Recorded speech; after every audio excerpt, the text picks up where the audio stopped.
మన ప్రభువును రక్షకుడైనటువంటి యేసుక్రీస్తు వారి నామములందరికీ వందనాలు. ప్రియమైన దేవుని బిడ్డలారా, దేవుడు మంచి సమయాన్ని మనకిచ్చాడు. ప్రతి ఉదయకాలం మన కృపావాక్యమును ధ్యానించుకుంటున్నాం. మరి ఒక ఉదయాన్ని దేవుడు మనకి ఇచ్చాడు. ప్రియులారా, ఈ యొక్క వాక్యములు మీరందరూ కూడా ధ్యానిస్తున్నారని, అదేవిధంగా మీ స్నేహితులకు, మీ మిత్రులకు, మీ శ్రేయోభిలాషులకు, మీ కుటుంబ బంధువులకు, ప్రియులారా, వీటిని షేర్ చేస్తున్నాయని నమ్ముతున్నాను. దయచేసి షేర్ చేయండి. మీరు విన్న వాక్యం వారితో పంచుకోండి. తద్వారా సబ్స్క్రైబ్ ఎవరైనా చేయకపోతే సబ్స్క్రైబ్ చేయమని చెప్పండి. ఎందుకంటే సబ్స్క్రైబ్ చేయటం వల్ల డైరెక్ట్గా మరి వాక్యాలు మన చెప్పే ప్రతి వాక్యం కూడా అందులోకి వస్తుంది. కాబట్టి ప్రియులారా, యూట్యూబ్ ఛానల్ సబ్స్క్రైబ్ చేసుకోవాలని గ్రేస్ చర్చ్ అని టైప్ చేస్తే గ్రేస్ చర్చ్ ఇస్నాపూర్ అని ఖచ్చితంగా ఆ యూట్యూబ్ ఛానల్ ఓపెన్ కాబడుతుంది.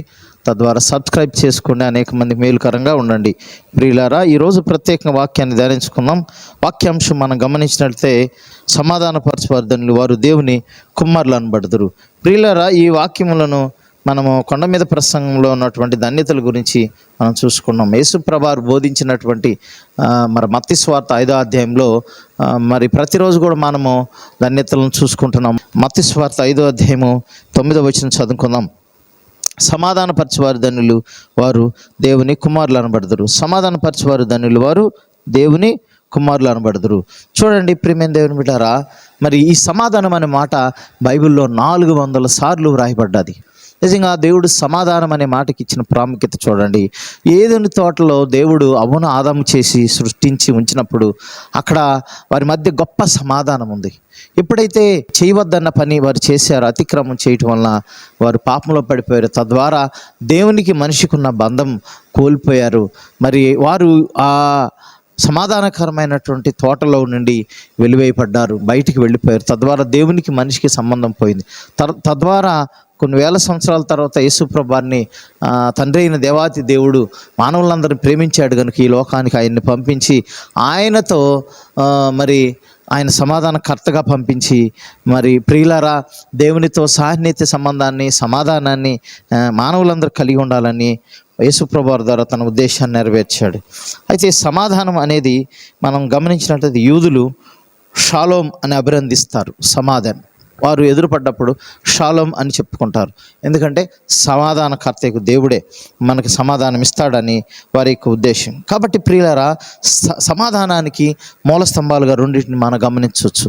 యథార్థత, సత్యము. యథార్థత, సత్యము. So foundation is for piece is righteousness and truth అని ఉంటుంది. ఏమంటున్నాడండి ఇక్కడ? Foundation for piece is righteousness and truth అని అంటున్నాడు. కాబట్టి మరి దేవుడే సమాధానకి కర్త అని బైబిల్ కూడా తెలియజేస్తుంది. God is the source of piece. కాబట్టి ప్రియులారా, మరి అపోస్తలుడైన పౌలు ఎఫెసీయులకు రాస్తూ అంటాడు 2వ అధ్యాయం 13-14లో, మనం క్రీస్తునకు సమీపస్థులమైనాము కనుక సమాధానము పొందినాము అని అంటున్నాడు. అంటే యేసుప్రభువు రక్తం ద్వారా మనము మరి దేవునితో సమాధానం కలిగి ఉన్నాం. కాబట్టి అంతేకాదు ప్రియులారా, దేవదూతలు పాట పాడుతూ వచ్చారు. యేసుప్రభువు జన్మించిన ఆ సమయంలో వారు లోకసువార్త 2వ అధ్యాయం 14 వచ్చిన మనకందరికి తెలుసు.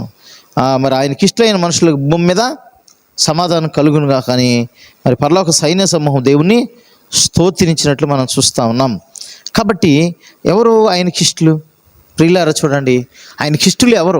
సొలొమోను అంటాడు 14వ అధ్యాయం 20వ వచనంలో, మహాజ్ఞాని సొలొమోను యథార్థంగా ప్రవర్తించేవారు ఆయనకి ఇష్టలు అంటున్నాడు. ఎవరు అంటున్నాడండి? యథార్థంగా ఎవరైతే ప్రవర్తిస్తారో వారు ఆయనకి ఇష్టలు అంటున్నాడు. కాబట్టి ప్రియులారా, ఈ రీతిగా సమాధానాన్ని మనం ఎస్టాబ్లిష్ చేయాలి భూమి మీద. 1 కొరింథీ 7:15 అంటాడు, సమాధానంగా ఉండటకు దేవుడు మనల్ని పిలిచి ఉన్నాడు అని అంటున్నాడు.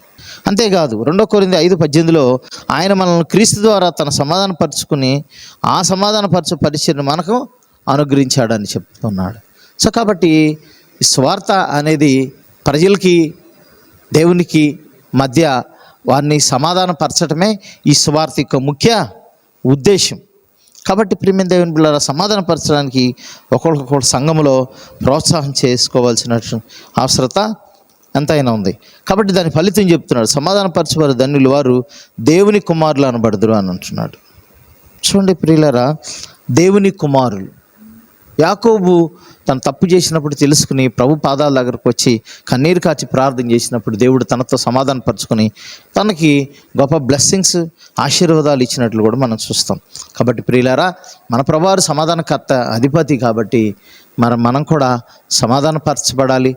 సమాధానంగా మనం ఉండటమే కాకుండా అనేక మందిని సమాధానపరచాలి.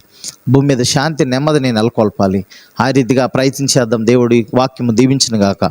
ఆమెను ప్రార్థన చేసుకుందాం.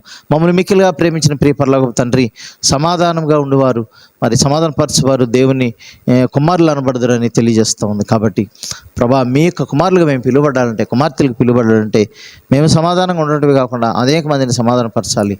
అలాంటి సమాధాన స్వార్థ పరిచర్యను మేము ఇతరులకు తెలియజేయాలి. ప్రభు సహాయం చేయండి. లోకంలో ప్రభా, దేవునితో మానవునికి సంబంధం తెగిపోయింది. యేసు ప్రభువారు యేసయ్య మీ ద్వారా మానవునికి దేవునికి మరలా సంబంధాన్ని తిరిగి కట్టారు, మీరు కార్చిన రక్తం ద్వారా సిలువలో. అట్టి కృపను మా అందరికి దయచేసి, మా ప్రియులకు దయచేసి దీవించమని, సమాధాన పరిచయం మాకు అనుగ్రహించమని యేసు పరిశుద్ధ నామమున అడిగి వేడుకుని ప్రార్థన చేస్తున్నాం తండ్రి. ఆమెన్. మన తండ్రి అయిన దేవుని ప్రేమ, ప్రభువైన యేసు క్రీస్తు వారి కృప, పరిశుద్ధాత్మ సహవాసం చేరమనుకుని సకల పరిశుద్ధులకు ఎల్లప్పుడూ తోడే నడిపించును గాక. ఆమెన్. అందరికీ వందనాలు ప్రియులారా. మరే కొద్ది కాలను కలుసుకుందాం మనందరం. ఆ రీతిగా దేవుడు మిమ్మల్ని అందరూ దీవించి ఆశించి బలపరచును గాక. God bless you all.